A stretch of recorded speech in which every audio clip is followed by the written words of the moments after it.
New York, all my niggas. Yo, welcome back to New York Noise, the newest audio and visual podcast looking to highlight New York City rappers, producers, and overall creatives. Point being, if you're in the city and you're nice and you're making music and you want to fuck with our movement, please catch us on YouTube, Instagram, SoundCloud, support the gang. Shout out to Davon and Core NYC for gearing the crew up. Catch them on Instagram as well. Place those orders, you know. They're really doing some big things over there. Shout out Davon. But with me here today, we have a very, very special guest. He's a wizard with words. He's a chef in the kitchen. He's a man of many talents. Oh, he's intelligent. He makes banging. You know, got crazy SoundCloud anthems. I'm with my man Siddhartha here. Big 360. How you doing, bro? What's up, God? Feeling good. That's what I like to hear. So, I think I want to start off with. I think the biggest thing is when people listen to your music and they see who you are, like there's surprise there off rip, right? So I want to just like give you an opportunity first. Let's go back to the roots for me.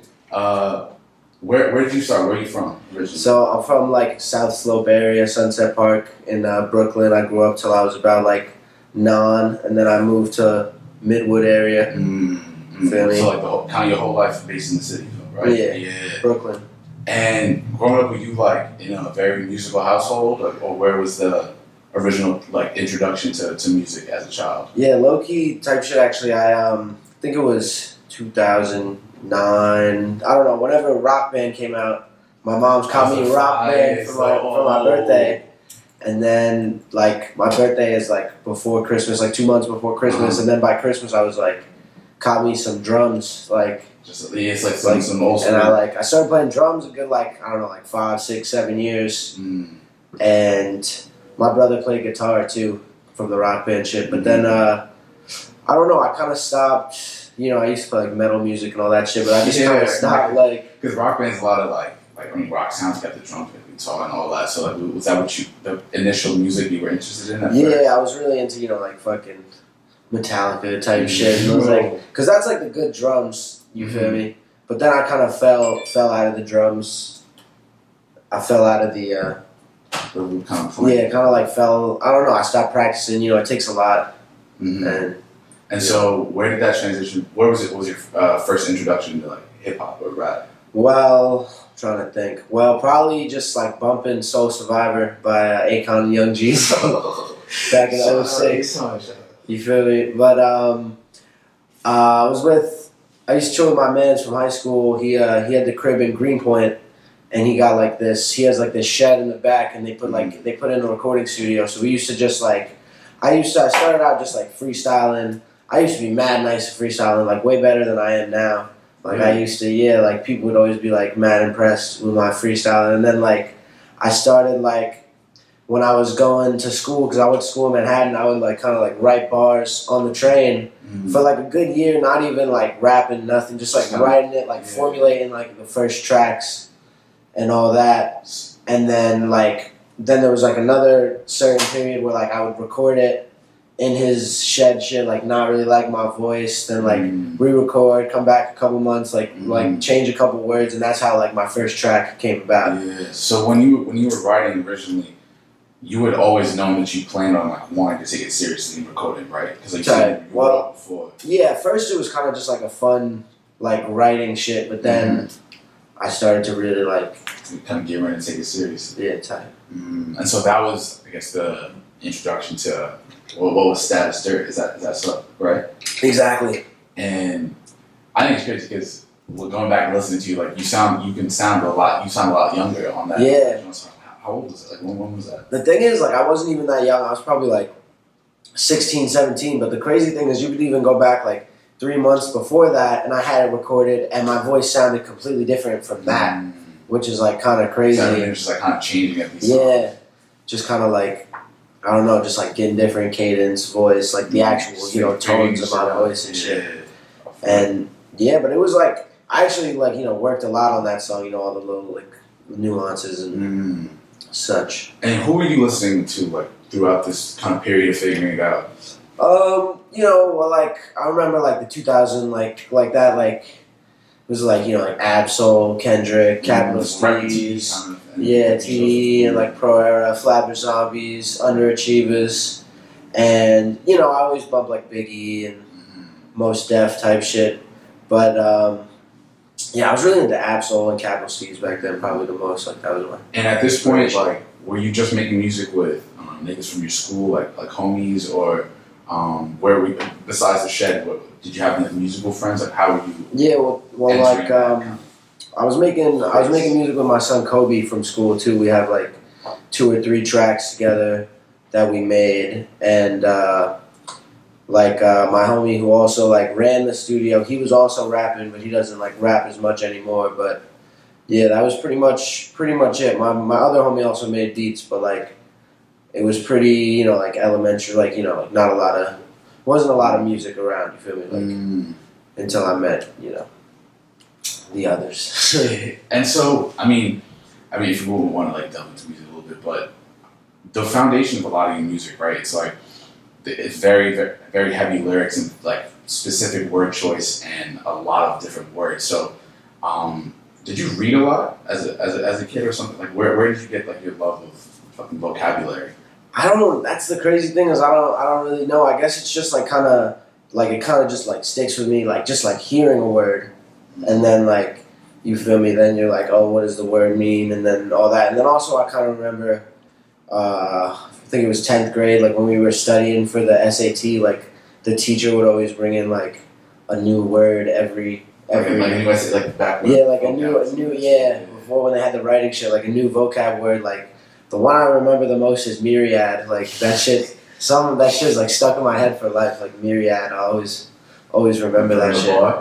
Yeah, you gotta do that. You gotta do that. Yeah, but I did pretty bad on the writing section, to be honest. That's surprising because like a lot of your, I mean, if you were to disattach the song from a lot of your lyrics, like they're very reference based and creative, almost like some poetry type shit. Like I think you place a lot of time into that. Yeah, that's good looks on that. Yeah, I remember like I did like some like vignette, which is like a poet without like the rhymes. It's like just like a short story, and it was like the teacher made me read it in front of the class. He was like, "This is really good. Like you should be proud of this." And I was like, I guess that should be like the rhythm and meter. Probably I don't know all the literary devices. Yeah. And so all right, so. Once you made Status there, right, and dropped it, right, had you met like Choppy and Aubrey 360 yet, or where were you? Nah, I hadn't really. The thing is, like, so after Status Dirt, I was like waiting, and I came up with this new song, the second song that like I had a feature on it, and then I didn't, and then like I dropped it, but it's no longer on SoundCloud. But it was some fire shit, but like. That was kind of my next thing, and then trying to remember, like I was formulating, and then I did my Panda remix, and then after that, when like because Blow Your Back Out, the Honey Boy song, you know, it was actually that was like the last song that I made in my friend's like shed. Yeah. Like after that, we started going to like the real professional studio, and like it was literally like we made that song Blow Your Back Out. I think it was like August, July, 2 years ago, and then like a month later, like I met Choppy in the stew. In the city, and we just kind of like hit it off. I had already known like Clover and Fella and like all those other like members, and then we just kind of hit it off. And the crazy thing is like I met a lot of people, like even Lil Spliffy I actually met in the studio. That's beautiful. Like That's beautiful. Yeah, some beautiful music connections. Met the right way, yeah. And once you guys started, you know, catch a vibe, like y'all become homies, and then you guys start making music together, right? And what about their sound and your sound kind of attracted you to each other so well? Well, for the the Horny Boys, like we just started like that was just like my friends and shit, and we like started rap. But then like when I heard Choppy shit, like I really fuck with like the like soul and like the groove of like the beats and the fucking raps and sings and all that. You feel me? Yeah. And then like. I heard like Aubrey shit and it was like crazy, and like obviously like I've been bumping Clover shit for like years and years, like because he's been rapping like way longer than any of us. Like I remember when I first saw like his first video, the shit was like I was like damn, that's valid. And then like, you feel me? Yeah. Now we like full circle, making tracks. Everything's very full circle, especially like when we interview y'all and y'all talk about the past and kind of seeing it now, how everybody's progressed and everybody's kind of excelled in their own careers and all that. That shit is beautiful. It's beautiful, man. And niggas need to maintain staying together. And so after you become like affiliated with 360, right? You start dropping music under that name tag. I think in your discography there's like a shift in your sound. I don't want to say sound, but it's like you can see that there's some influence. And there's also a period of time where you didn't really drop a solo track. You just kind of doing features, right? After Status, based on what's on your cloud now.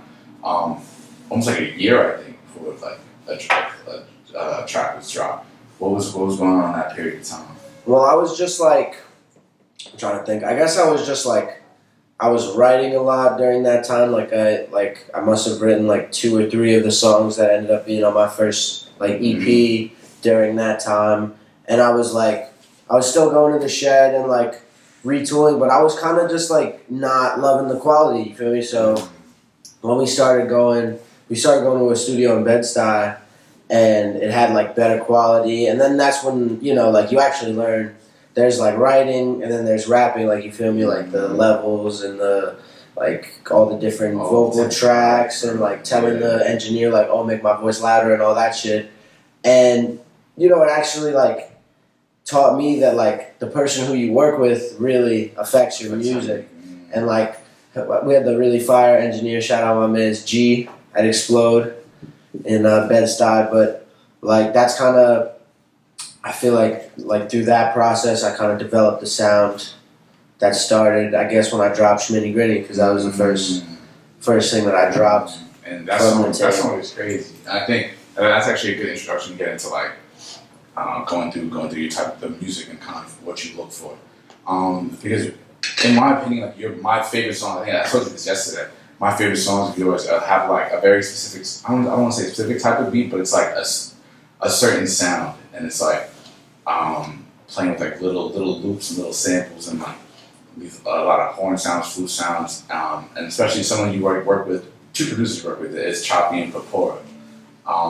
What about their beats like do you like so much? Like what do you look for? Well, the crazy thing is actually about like with Papora, with my son Isaac, is that like that is like the real like full circle shit, because one of the first beats that I started freestyling over was he made this like Always Sunny in Philadelphia loop back in like I think it was like 8th grade or 9th grade, like mad long ago, and we would just freestyle over that like all day. Status, like in the park, just like smoking. And like the crazy thing is that like, you know, if he was that fire making beats in like 8th, 9th grade, then like 5 years later, obviously now he's making like these fire, crazy ass beats. And, you know, we just kind of like linked up. He sent me some stuff, and he sent me a lot of, you know, like a lot of beats, like a lot of my unreleased shit, a lot of my like, you know, like some shit that I never like get done. And it's just always has like a certain quality that I like fuck with. Like his style is something that I fuck with a lot, like the cuts and his drums, because you know I used to drum, so like when a producer has like really fire drums, that like speaks to me. You feel me? Yeah, like I appreciate it a lot. And then Choppy also is just like very diverse producer. Like can make like one beat, like, and he doesn't even make like a lot of boom bap beats, but like he can make a fire boom bap beat. He can make like a soul John, like something he could sing over, something that a woman could sing over. You feel me? Like just like pretty much anything. Like, and that's why I fuck with his style too, like a lot. Yeah, I think definitely your sound, and it's funny you say that. You can definitely hear in your music your attention to craft, especially because all your songs are very. If people describe it in a way, they can't say how like meticulous it is. For me, it's like everything is very, very nuanced, and as you said, all the little attention to detail. And just like even being in the studio with you, like just yesterday when you hopped on the track, kind of changed the hi-hats, did a lot of this, did a lot of that. Do you have you been working on becoming like more musical in that aspect, or it's kind of always been that way? Or yeah, well, I've always I've definitely always been like kind of like a perfectionist in a way. Like not as much. You feel me? Like I try to like hold myself back. Like I try to not like go and like re-record everything and like try to get everything like super perfect. But I like, I try to put a lot of attention to detail. Mm-hmm. You feel me? And also like I do want to like start bridging into like producing and all that shit because like only you really know what you want to rap over because like you could hear like a crazy beat and like what's happened to me before is like you even like love the beat but you can't rap over, like you can't, doesn't inspire you in the way, I don't know, it's kind of hard to explain, but like you don't feel it as well as you if you did it yourself. Yeah, and I feel like that's why like I don't know, like people like like Mac Miller like sounds a certain way like when he's rapping on his own beats or like Dre, fucking. I figured out the other day that Eminem makes beats. Like I never even knew that. Like it's crazy shit. Yeah, I mean, like you just kind of like create your own sound and kind of develop both ways. No, I see that. And then we go into kind of after features here and there, kind of you making music with D6O, like when you boys to everybody. Because it's like the compilation of your first EP or your first single, right? And on that tape, there is a variety of sounds on it, right? You have songs like Street Gritty, then you have songs like Entree, and then you have that song with Mari, like Type Be Like That, right? So you have like R&B sounds, it's like old school kind of laid back Brooklyn sounds, and a variety of songs. So where was like your head at musically? What were you trying to accomplish with that tape? Well, I was kind of trying to like, I guess like, I don't know, I would just like get the beats. And then I knew that people would say that it was too many features, first of all, because it's like, I think it's like 4 features and 3 solo songs, which is like, that's a lot of features. But like, well, every feature. I felt like it needed, like, I needed to represent like who I was like coming up with, you feel me? And like, I wanted to have a mostly boom bap, like, I think it was probably like 4 boom bap songs and 3 trap songs, but I can't remember. But like, I just feel like it's good to hear the like variation because I can hit both styles, but they're like different in different ways, and yeah, I don't know. I was just versus how you as an artist. I was kind of just like almost like testing a little bit, like it was just kind of like a first, foot in the water type of development. And I think something you're becoming, I think known for is that you put a lot of like posse cuts. You dropped a few posse cuts like just like gang anthems. Like I'm thinking like Where's My Dad and like KFC. Is that something important to you? Like as you said, you're talking about rapping 360, rapping everybody. But that's kind of like a dying breed of song that was like popular, in terms of in rap. That's exactly what I was thinking. Like it's just like, it's like a dying breed. It is like a dying breed, and that's kind of like what I think what got the initial like momentum of the whole like our whole music like movement. I guess I don't know, but like we started like posse cuts like KFC, Roll with the Gang, like, and like it's not like only that you could like fucking like like market it to like other people and like everybody like has like, oh, he has like these friends and like these other people would bump it, but it's also like the styles like mix and mesh in like a way that's really really fire. True. I'm not see it. I think that even though despite it's a dying breed, I think like niggas songs like that and so especially can start bringing that back, and I think that'll unite a lot more people and kind of make a lot of fire songs that people are not used to hearing. And shit like that. And all right, so when everybody listens to your music, right? I mean, as a consumer, you have a very like unique flow, right? So everybody can almost recognize you in the song. And of course, I think we gotta draw the obviously comparison a little bit to Action Bronson for me. But I don't even want to like put his name out there in terms of you trying to like overshadow you. Feel me? You guys are very different artists in your respective regions, but I know he's an important person in your musical career. Would you say that? Yeah, I mean, definitely a big influence. I low-key forgot to mention him in my influences earlier, but definitely a big influence. And like I just fuck with his like his vibe, like the whole food. It's just Just talk about it. Talk about how you, because everybody knows you as the rapper and the food connoisseur, the chef. Yeah, I mean, extravagant eats. Food, you know, scallops, sushi, New York strip. Yeah, talk about it. You know, lobster tails, butter broiled, little white truffle aioli. Come on, little dry aged burger. See, I don't even know half. I can't even like visualize some of these foods. On a truffle butter bun with a cave cheese. And so,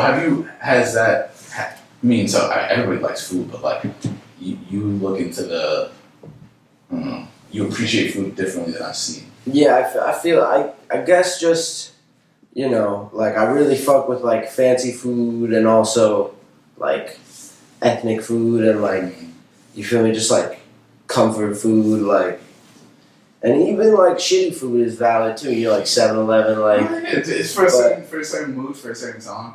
Exactly. I mean, I guess it's just like that is kind of like having a certain mood. You feel me? Like, but like also you could be like mad smacked off an edible in like a 5-star restaurant. You feel me? Like, true. That's a new type of way. Yeah.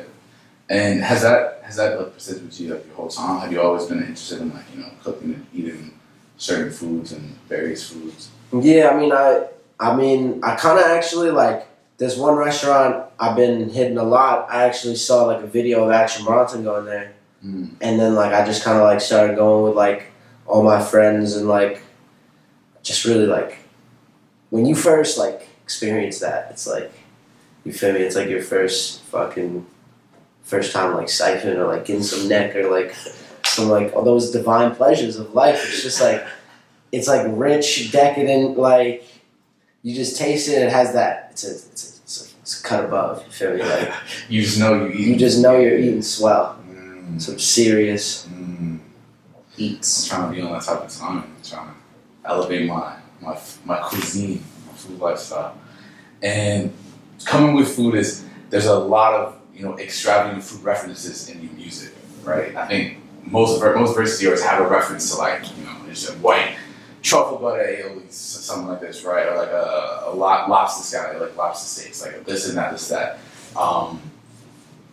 Is that something you know you do? Is it just come naturally? You kind of just like rapping about those things? Yeah, I mean, I'm just trying to like, I guess I just like think about it. I'm just trying to like, that is just what I think of. Like, I don't know, like I just try to like rap the truth, and that's just like, I want to fucking have 7 grams of hash in my macaroni, you feel me? Like I want to make that a reality.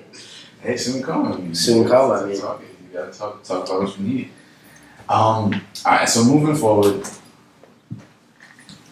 one of the things that also characterizes you as, I want to say something very different from a lot of the raps that niggas listen to, is like, I mean, people have ad-libs, right? But you have ad-libs that are kind of attached to who you are, like very unique, right? I'm talking about Schminny Grincho, and I'm talking, your ad-libs like exceed more than just rap. Like, your ad-libs are in your everyday vocabulary. Yeah, well, that's the thing, is that like, it's not even like, I don't even do that much ad-libs. Like, I do, but like, it's more of like a, you know, like precursor, post-cursor, like Chalamet.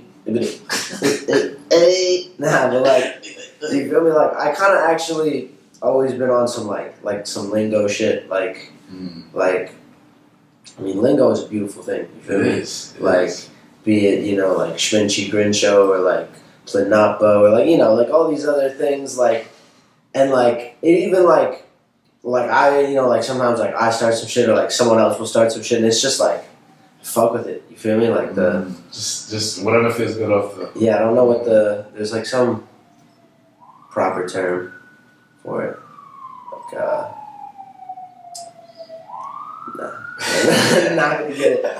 But yeah, it's just like just the way we talk and the way, I don't know.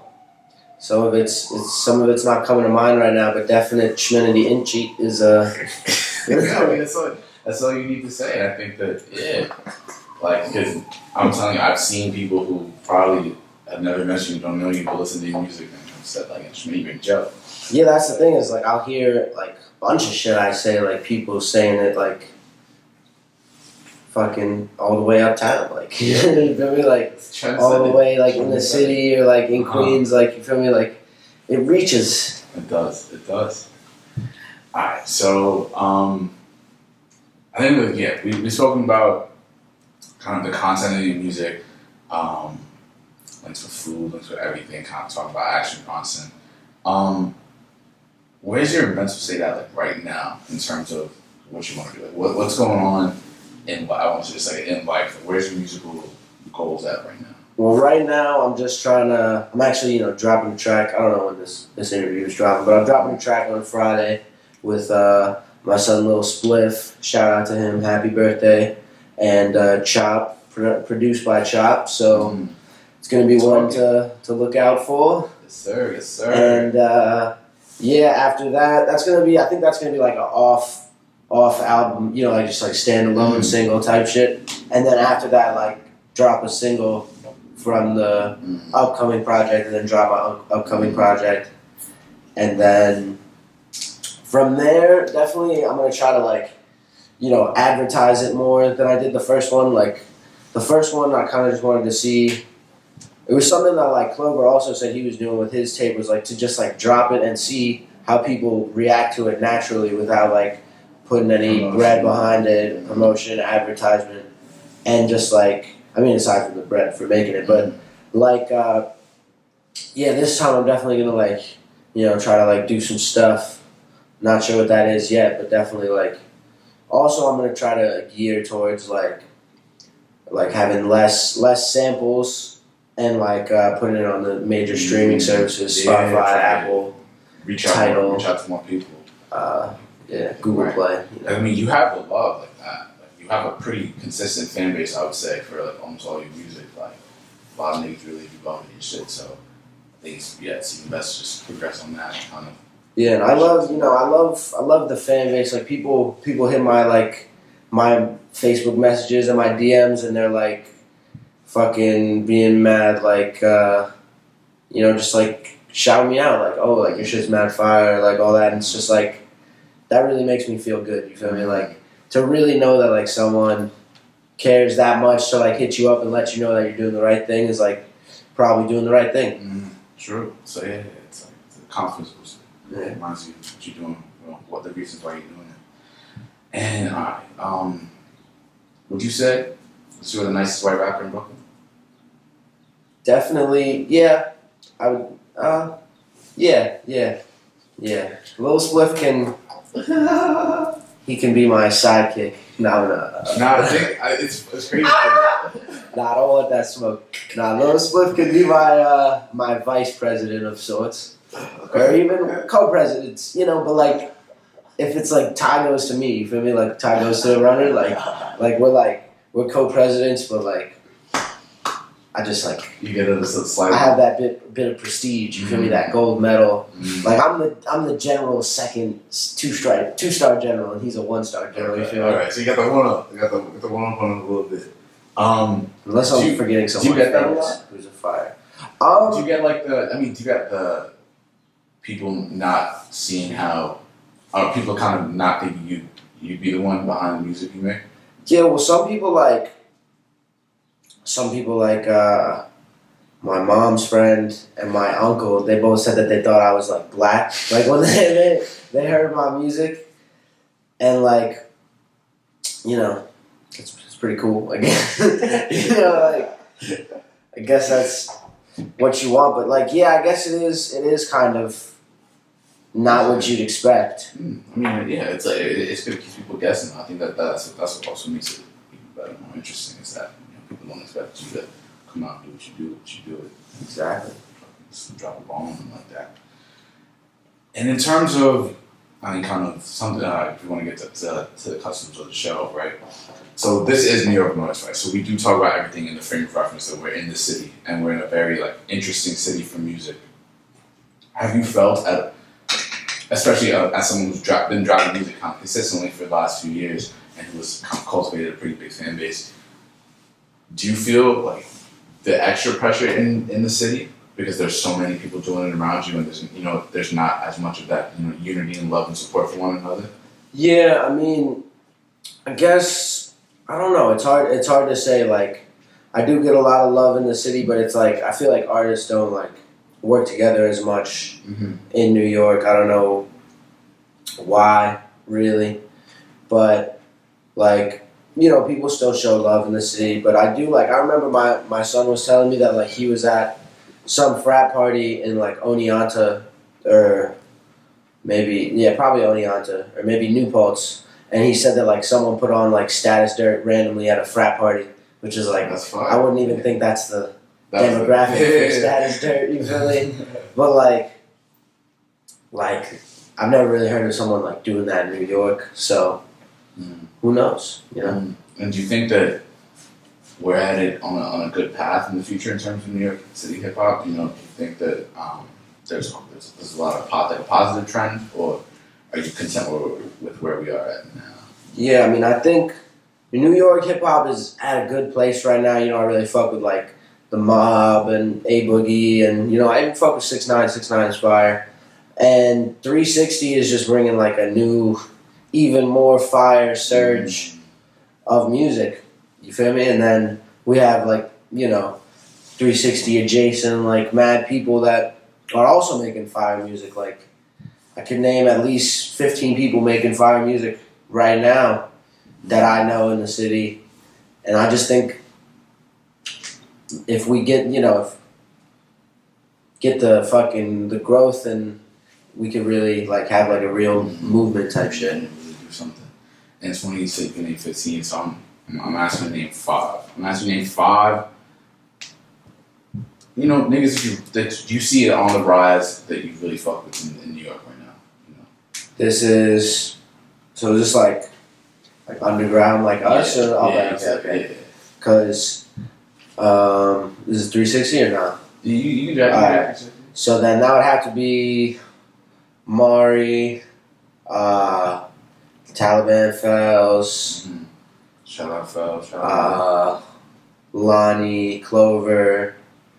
I gotta say Choppy as well, and then also my son Kobe. And then I just fucking the whole gang, Lil Splitty, fucking everybody, fucking Bryce Barter, the whole gang, really. But then also, yeah. I got a few. One question though. You got Fortnite smoke, really? Like the realest. I see you turn into like a new person when you get that controller. Wait for the streaming career. It is coming very soon. Just need the equipment. You feel me? Little dash cam, little Twitch Prime subscription. No big deal. I already got the headset, so watch out. But I've been known to drop 10 kills, drop tilted. You feel me? Like coming out. Salty Springs, Blue House basement. You can catch me there. You jacking any rapper can catch you Fortnite smoke? I'm jacking that I could smoke Matt Ox in Fortnite. I'm saying it right here. Talk about it. All right, we can set that up. He's gonna be devastated Matt for Ox real. I think that's his song. Is that his song? He's gonna be devastated for real.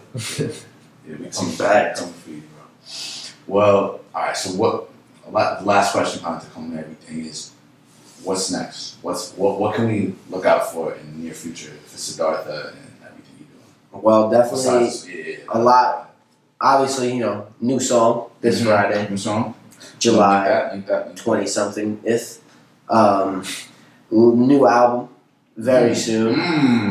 And, just more dedication, more videos, more shows, more, maybe we might see a Schminny Greeny t-shirt coming soon. We don't know. But it's a possibility. Also, maybe some type of loud food company that, in the works. Okay. Thinking maybe a Home Depot, mattress store, cooking show too, but don't watch that, I would fund that. I would invest in a Siddhartha cooking show. But yeah, I don't want to spread myself too thin, but album, cooking show, Twitch career. Man of many laws, man of many talents. You might even catch me in Goodfellas 3. 2045. You want to be a retired mobster? I lost my toe. I lost my spliff in the tomato sauce. Alright. Well, thank you for popping out today. I mean, everybody bought me music. We're gonna be showing love, supporting everything in the future. Much more content to come with y'all. Catch Siddhartha on the gram. We'll link you with his SoundCloud, with everything. Catch New York Noise on like and subscribe. Feel me? Follow us on the gram. Follow us on the cloud. New content coming soon. Cypher's coming soon. Rhythm Roulette, New Noise coming soon. A lot of things to watch out for. Shout out Jackson. Shout out Bryce Barter on the cam.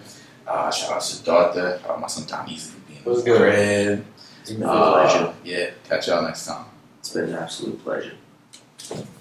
Jake. Bye. Oh.